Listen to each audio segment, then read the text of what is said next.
Останете за 3 секунди и написах "Обичам Исус". Никога няма да съжалявате, ако направите това.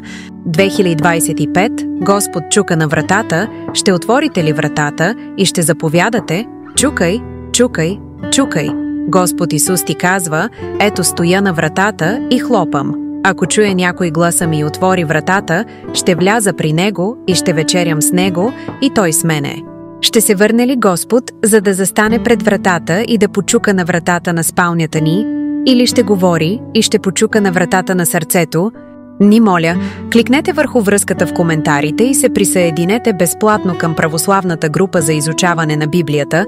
Свещеникът ще се моли за вас и вашите близки всеки ден и ще споделя Божиите думи, като ви води към разбирането на истината и тайната на завръщането на Господ Исус, като ви дава възможност да приветствате Господ и да получите Неговите благословии.